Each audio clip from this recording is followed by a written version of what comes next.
collective's ability to smile in the face of adversity, things that happen all the time in play, but just to display that collective mettle, the ability to respond in negative circumstance and produce playmaking.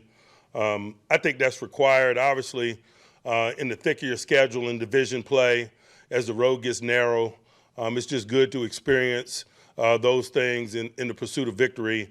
And there were several displays of it. Obviously, the game didn't get started the way that we would like in terms of the pick six, but I just like the offense's quick response to that in terms of taking the ball and going back down the field. I thought the offense, in several circumstances, displayed the type of complementary response that you need from an offense. Whether it was a turnover response like that or a response to a scoring drive by Cincinnati's offense, I just love that component of our play that was on display. I also liked our red zone execution. We've talked openly about our utilization of the mini bye in that way in an effort to be more effective in that area. You're not going to win many games, particularly high-scoring games like we were in last Sunday, unless you're going up by 7 as opposed to by 3. Hopefully we use that as a catalyst to continue along those lines as we push into December. On the other side of the ball, when you're going against the likes of Joe Burrow and Chase and Higgins, you're going to be challenged, man, and I just like that group's collective fight. I thought early in the game in particular we didn't do a good enough job of managing Joe in terms of his ability to extend, stepping up and running up at times into the pocket in an effort to make plays. We focused a lot of energies on minimizing that. I thought we warmed up to that component of play.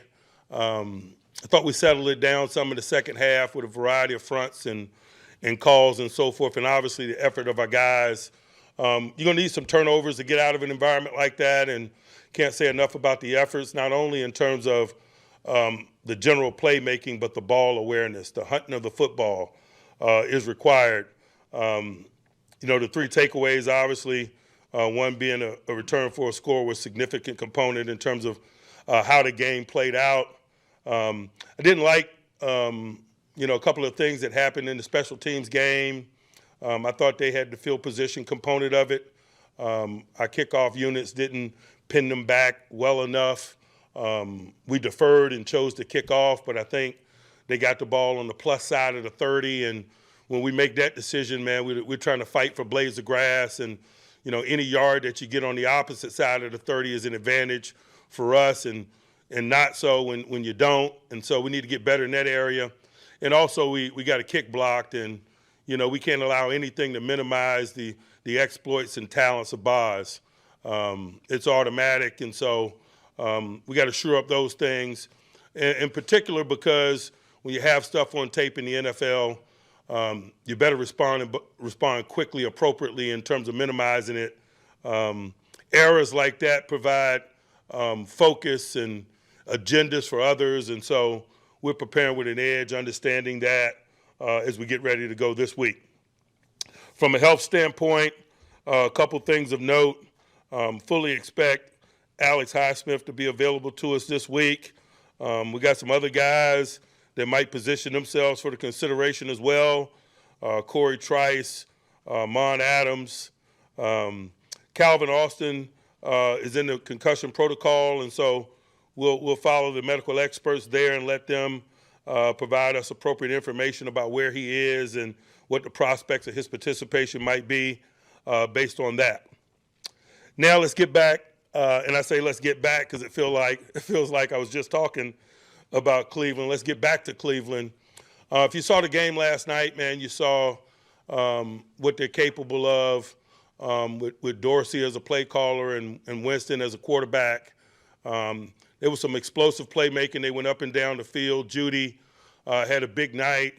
And that's what I meant when I described him as a gunslinger a couple of weeks ago, the way he does and with the amount of weaponry that he has at his disposal, his talents and the way that they utilize his talents. Judy is a route runner. They move him around quite a bit to make it difficult for you to match up on him. But they do a really nice job of utilizing his skill set. There's not a route that he can't run. He gets in and out of breaks really well. He's capable of going by you in terms of the vertical passing game. He could create space and separation in the non-vertical passing game with his short area quicks. Moore and the others, man, will round out the group. Both of the running backs, and I say both backs because, man, they're utilizing Ford equally as much as they are Mr. Chubb at this juncture, and so we got to respect that component of it as well. We're always ready and respectful of the talents of Chubb. His pick and vision and patience and ball placement, his contact balance, all of those things are top tier. That's why he's had the career that he's had, and we've had some high-quality matchups against him in the past, and so we're working with an edge with that understanding, and with the evolution of Jerome Ford during his absence, man, they've got an awesome 1-2 punch. Ford is big play capable. When he came out in the draft, I think he had the most explosion plays of any running back in his draft class, and I think that's still evident in his play today. He's capable of some breakout runs. He had a big one last night as well. And so, just minimizing who they are and how they divide their labor up and getting more familiar with their offense under the current circumstances is a challenge. We got familiarity because of the continuity there and obviously the divisional relationship component. But with Dorsey being a relatively new play caller and Winston being new to this division, there are a lot of things that kind of have our attention in an appropriate way to make sure that we're positioning ourselves for the high-level strategy that takes place when you're in divisional ball, particularly the second time around. On the other side of the ball, we didn't do a good enough job of minimizing Myles Garrett in the first game. Man, he was significant. Not only his playmaking, but the energy that he provides, his teammates, their followers. He made some significant plays early on in that game that made it tough uphill sledding the rest of the way for us. But it's not just the beginning of the game. It's over the course of the entirety of the game. We better work to minimize his impact. They do some awesome things to challenge you in that way. They move him around quite a bit, both edges. He also plays on the interior. We better do a really good job in one-dimensional moments, obviously. You get behind the chains, possession downs, et cetera. He's at his best in those moments, and not only is he looking to close the door in terms of the pocket, but he's always ball searching and has been highly productive in that area as well. He's got a well-rounded group along with him. Tomlinson is a core interior guy and run stopper. They do a nice job on the second level playing behind that collective. Jordan Hicks was fresh off an injury the last time we played him. He's really probably showing that he's gaining some traction in terms of play, being back in the fold and being a central communicator and in the mix at just about everything that they do on the second level. And then they got a veteran secondary, one that's been together for a number of years. They got 3 top-flight corners that's been there a number of years. Can't say enough about Denzel Ward, his awareness, his eyes, his ball skills. He made a nice play last night. That's not surprising in any way. But just that overall collective. Newsome is a former first-rounder that plays. Emerson, obviously, is, I think, former third-rounder. Those guys have been together, that collective, for a number of years. They got a veteran safety tandem that plays very solidly as well. Can't say enough about Delpit and his versatility, all the things that he does for them. He plays linebacker in one-dimensional passing circumstances. He's often the down safety and run fits. He's a good blitzer. He covers tight ends in one-dimensional passing circumstances as well. And so, man, we got a lot of things to get prepared for, but I'm sure they have a similar posture. The familiarity makes it fun and challenging at the same time. I'm excited about getting started with this process, man, and continuing with our divisional journey. No rest for the weary. I'm excited about getting back to it this week in the confines of Acrisure. I'll pause and open it up for questions. Mike, after what you saw from your offense in Cincinnati and what you saw with the Browns last night against a pretty good defense, are you more comfortable now than, say, maybe early in the season playing in a shootout if you have to? I don't know that I'm ever comfortable playing in a shootout. It's just my background and my expertise, to be quite honest with you. I respect offenses and talented players, and Game like that, like this, it's so fresh, like against Cleveland. Does that change your approach at all to how you prepare for a game like this, or how you even try to defend against what they do? It does not, to be quite honest with you. It's the second time around. We come into each season knowing that we get 2 shots at divisional opponents. The only thing that might change the texture to it is it might be some player availability circumstances that happened in game 1 that might still persist in game 2, and oftentimes that's not the case. But other than that, it's the second time around in divisional play for us. It doesn't matter for me whether we played them, a week ago or a month ago. We have that experience. We got to put together plans and counter plans based on what transpired, and I'm sure they're doing similar things. Mike, why does Russ fit in so well here? I don't know. He's a football guy. He loves football. He likes to work. I think that if you have that general approach, this is probably an easy train to get on because that's my tenor. That's our tenor. We love football. We like to work at it. We like to take the mystique out of performance. You do that through high energy and urgent preparation, and all of those things appear to be naturally him. You guys seem to be you guys seem to be giving up more chunk plays the last couple of weeks on defense. What do you guys have to show up in your passing game to limit those opportunities? I'm not ready to acknowledge that as a trend, to be quite honest with you. We played some good offenses and guys have made some plays. We're going to continue with our preparation process and put our best foot forward and hope that we minimize it this time around, certainly. Mike, Joey was penalized, I think, 57 yards in that game. Is there anything you need to tweak with his kind of approach?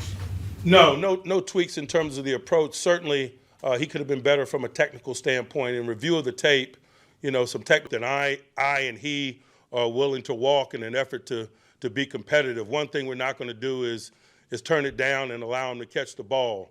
He's a big guy. As you saw that touchdown he had late in the game against Cam Sutton, he is a challenge. And so, when we play Shaq, we're going to use our fouls. We're not going to allow him to get us off the block, if you need a basketball analogy. Like in the 6 quarters that you've had since halftime in the last Cleveland game, where has your offensive line gotten better, and what can you pull from either against Cincinnati or the second half against the Browns? I have no idea. I hadn't looked at that small sample size, to be quite honest with you, in an effort to paint a picture. We're just trying to be our best each and every down. We had a bad half.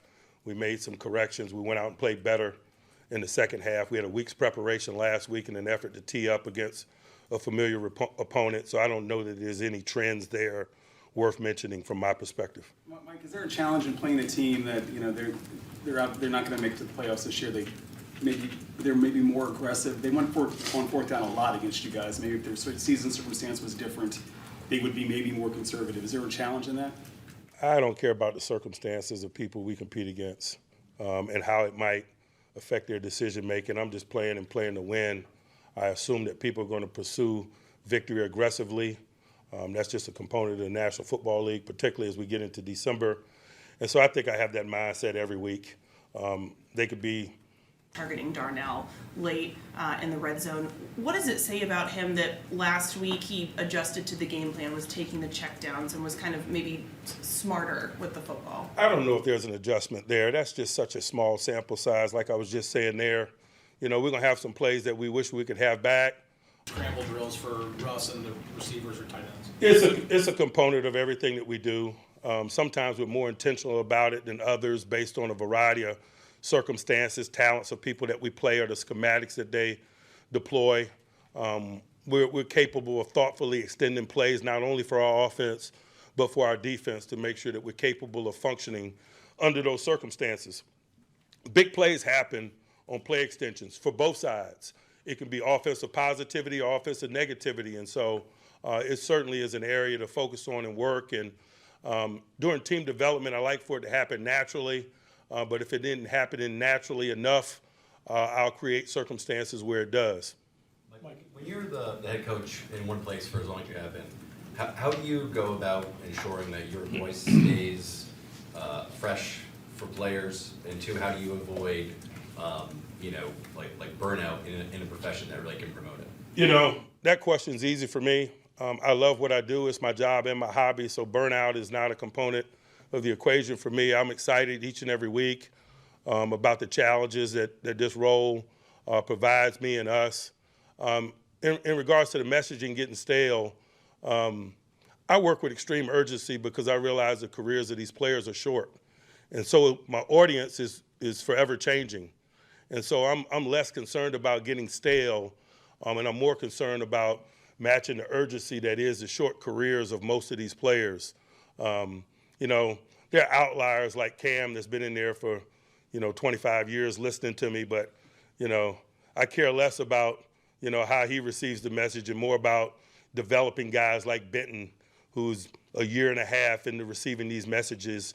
And, man, I just want to continue to hammer home values and cultural values and how to play and so forth. And so experience has taught me that the stale component is probably overblown because the audience is forever changing. Mike, on that note, how do you and your coaching staff kind of manage the highs and lows of individual players from week to week, whether it's a TJ Watt or Dan Moore or Joey Porter Jr.? I could talk forever about that, or I could give you a two-word answer. The bottom line is that's coaching. Coaching is being what they need you to be, whether it's encouragement or criticisms, not only in your words but in your actions. That's the job. Beyond the strategic component, the motivational component of individuals and collectives, we need to be what it is they need us to be.